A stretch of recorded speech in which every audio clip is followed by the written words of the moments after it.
Hola, ¿qué tal? ¿Cómo están? Bienvenidos al primer tema del módulo 1, que corresponde al servicio civil peruano. Bien, para comprender plenamente de qué va la reforma del servicio civil en el país, es importante que partamos del concepto del servicio civil, que se entiende por servicio civil. En este módulo, en esta parte del módulo 1, vamos a justamente abarcar ese principal y clave concepto.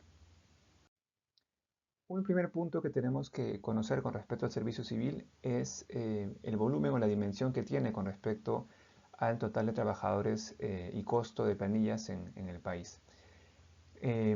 Sobre el costo, en primer lugar, podemos observar en la lámina que la planilla pública al 2022 tenía un costo total entre personal activo, pensionistas y otros gastos vinculados de más de 85 mil millones de soles, lo cual, como pueden apreciar, es un monto considerable si lo tomamos como porcentaje del PBI, cerca del 9%. Y además vemos que la secuencia en los últimos 10 años ha sido creciente, ¿no? Pasando de casi 50 mil millones en el 2013 a cerca de 90 mil, como les comentaba, en el año 2022. ¿Qué implica esto? Que el volumen de trabajadores que conforman el servicio civil en el Perú es importante en cuanto a términos de costo, tanto si lo vemos como costo específico en soles, como también como porcentaje del PBI del país.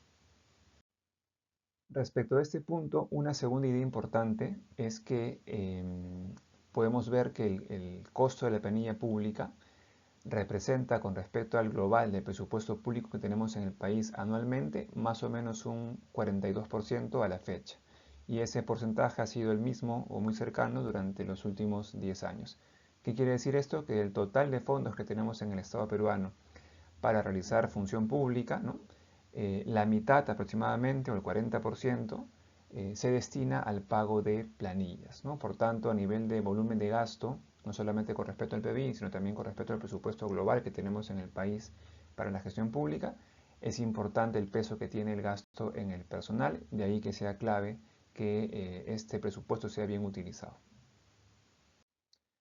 Ahora bien, en cuanto a la distribución de los servidores, tomando en cuenta el gasto que hemos comentado, podemos apreciar que casi casi están a la par el nivel regional con el nivel nacional de gobierno en cuanto a porcentaje de gastos con respecto al total del presupuesto público destinado a planillas. Y una parte también importante pero menor corresponde al gasto del nivel local. Lo otro también que hay que tomar en cuenta es que a nivel ya de personas, ¿no? Ocurre algo similar. Del millón y medio de servidores que somos en total aproximadamente, una buena parte está en el nivel nacional, una muy similar, incluso un poquito más grande, está en el nivel regional y el restante está en el nivel local, ¿no? Lo que quiere decir que el peso que hay que darle al nivel regional con respecto al volumen de trabajadores en el país es importante y por tanto no hay que enfocar únicamente la reforma, los esfuerzos de reforma en lo que usualmente se hace, que es el nivel nacional de gobierno. Bien, ¿y cómo están distribuidos los trabajadores en el sector público? Básicamente hablamos de dos grandes bloques en primera instancia, el bloque administrativo y el bloque de carreras especiales. El bloque administrativo es aquel conjunto de servidores que desarrollan labores administrativas. El de carreras especiales corresponde a aquellos servidores que pertenecen a una carrera justamente que se diferencia del régimen administrativo porque tiene particularidades, ¿no? Por la naturaleza, por la función que desarrollan, por el objetivo que buscan. En el régimen de carreras especiales tenemos, por ejemplo, a docentes, enfermeras, tenemos a médicos, tenemos a militares, entre otros grupos que por su función, digamos, requieren una regulación especial con características particulares para que se puedan gestionar correctamente. En el lado administrativo tenemos, como decíamos, el conjunto de servidores que desarrollan funciones más estándar a nivel administrativo y ahí tenemos básicamente cuatro regímenes a la fecha vigentes: el régimen 276, el régimen 728, el régimen 30.057 y el régimen 1057. Pero además tenemos en el Estado peruano otro conjunto de regímenes o formas de vinculación, ¿no? Que se pueden dar de manera civil, sin un vínculo laboral, y que también están regulados de alguna forma y son permitidos en el caso del Estado peruano, como la figura del Fondo de Apoyo Gerencial o el de personal altamente calificado, o también la figura de los gerentes públicos asignados por servir a determinadas entidades, ¿no? Entonces el 1,5 millón de servidores públicos que tenemos en el país está distribuido de alguna forma en estos diferentes, en esos tres grandes grupos que les he comentado. Bien, aquí tenemos algunas cifras que completan lo que dije con respecto a los datos anteriores.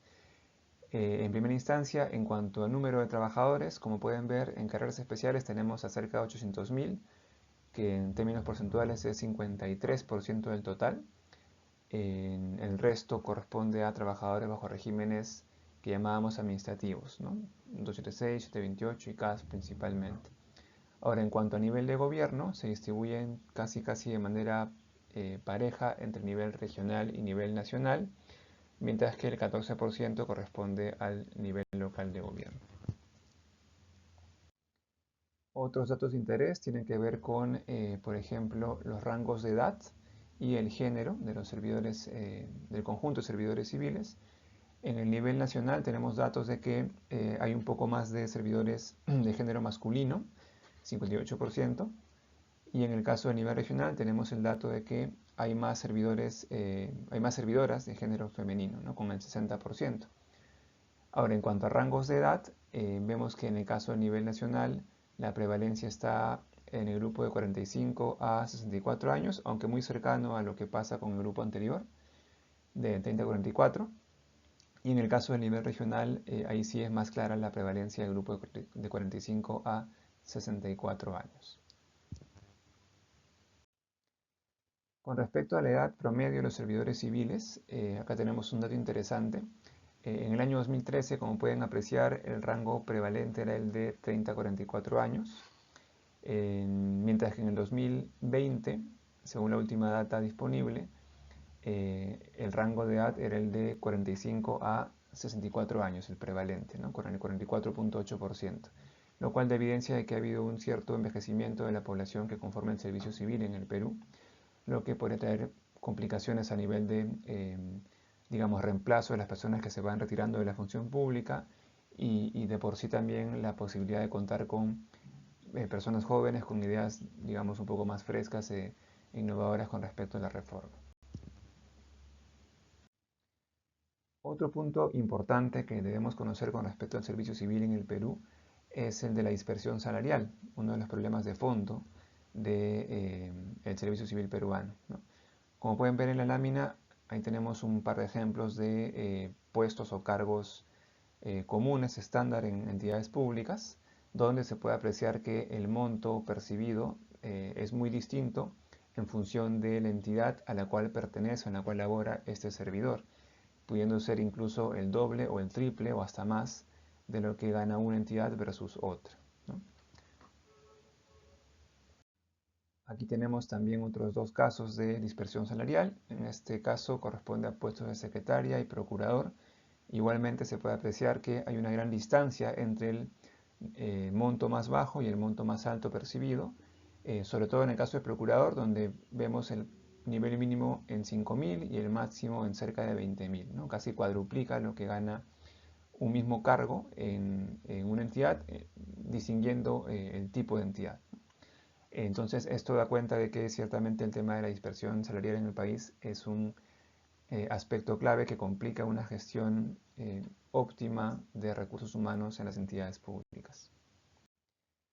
Bien, entonces como cierre de esta primera parte del módulo 1, podemos indicar que el nivel de servidores civiles en cuanto a volumen ha venido creciendo de manera sostenida en el tiempo, ¿no? Y además vemos que la concentración ha estado principalmente o está principalmente entre el nivel regional y el nivel nacional de manera muy similar. Asimismo, en cuanto a la distribución por regímenes laborales, tenemos que cerca del 40% está conformado por servidores que están en carreras especiales, mientras que el resto está en carreras, digamos, administrativas o en regímenes administrativos, donde el régimen CAS concentra el 25.3%. Además de ello, también los CAS a nivel de costo son un grupo importante, representando el 21,1% del costo total de la planilla pública. Entonces hay que tomar en cuenta esa información para poder hacer una buena lectura de lo que tenemos en el país con respecto a volumen, con respecto a distribución, con respecto a características de los servidores civiles del Perú.